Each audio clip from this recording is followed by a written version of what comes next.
There's a name in the Bible you've likely never studied.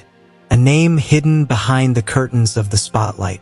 But heaven watched closely, because this story, this forgotten moment, was not ordinary. It carried the weight of obedience, the fire of testing, and the quiet power of destiny. And today, maybe it carries a mirror to your own life. There's a man in the Bible whose story is rarely told, but it carries the weight of restoration, identity, and grace that changes everything. His name is Mephibosheth. He was the grandson of Saul, the king who lost favor with God, the son of Jonathan, the warrior prince who was loyal to David, the man after God's own heart. Mephibosheth came from royalty, but by the time we meet him in 2 Samuel 9, he's living in a place called Lodabar. Lodabar means no pasture. It was a dry, forgotten place for the outcast, a place people go to disappear. Why was he there? Because life broke him. When he was just 5 years old, news came that both his father and grandfather had died in battle. In the chaos, his nurse picked him up and ran, but dropped him. And from that moment on, he was crippled, his future shattered in a single fall. That's where trauma began. And like many of us, instead of healing, he hid. Instead of living in his royal identity, he lived in survival mode. Instead of the palace, he settled in Lodabar. But while he was hiding, something was happening in the palace. King David remembered a promise. Years before, David had made a covenant with Jonathan to show kindness to his family forever.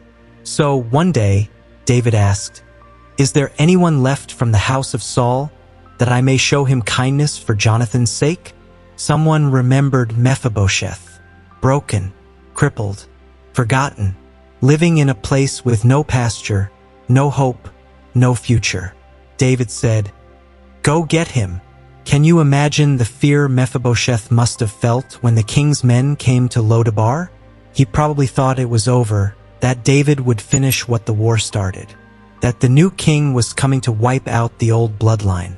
But instead of judgment, David gave him a seat at the table. Instead of shame, he gave him honor. Instead of taking his life, he restored it. David told him, "Do not fear. I will surely show you kindness, and you shall eat at my table continually." This was radical grace. Mephibosheth had nothing to offer. He didn't earn it. He couldn't repay it. But he received it. That is what God does for us.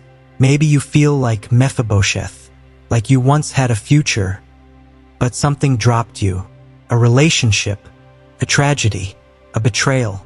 Maybe you've been living in your own Lodabar, convincing yourself that this is all there is, that royalty is for others, that purpose passed you by. But God hasn't forgotten your name. He still has a seat for you at the table. You may be limping, you may be hiding, but the King is calling you out of Lodabar, not to shame you, but to restore you, not to expose your weakness, but to show his strength in your broken places. Mephibosheth didn't walk into the palace whole.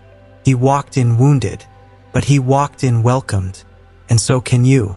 Don't let your brokenness keep you from the presence of the King. Don't let your past tell you what you're worth. You are not your fall. You are not your hiding place. You are not forgotten. God is still honoring covenants you didn't even know were made on your behalf. Prayers prayed over you before you were born. Promises whispered over your life before the fall ever came. You might be in Lodabar today, but the King is sending for you. And when he brings you out, you won't just be restored to who you were. You'll be seated where you never thought you belonged. At the table, in the palace, called by name, because that's what grace does. You are not too broken. You are not too far gone. You are not disqualified. So today, I want you to know this. Some doors don't open until you've walked through fire. Some blessings won't come until you've endured the breaking. And some elevations require a deeper foundation of faith. You feel behind? Maybe it's because God is building something deeper in you. Maybe what others rushed into, God is still preparing in you with excellence. He's making sure that when you rise with wisdom, with character, with unshakable strength. not just for a moment, but for a lifetime. You're not behind. You're becoming. And I know sometimes it feels like everyone else is moving ahead while you're stuck.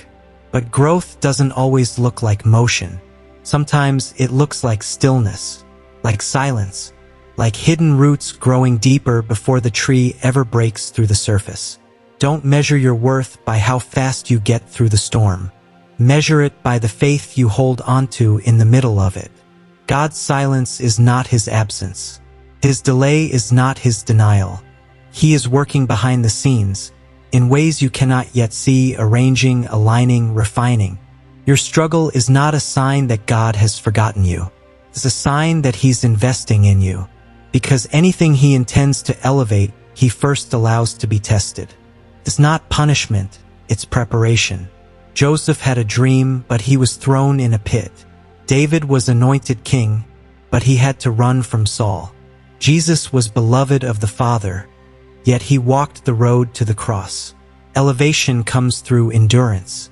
Victory is born in the fire of trial. So if you're in the middle of the test, don't give up. Don't quit 5 minutes before your breakthrough.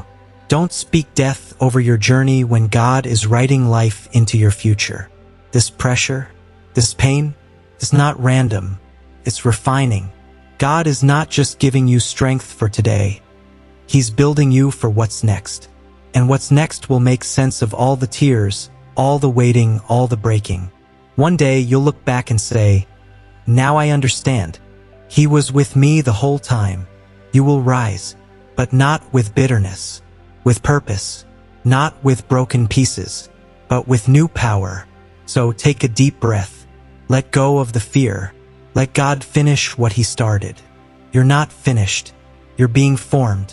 You're being prepared. You're being refined for glory. Your pain has a purpose. Your test will become your testimony. And your waiting will not be wasted.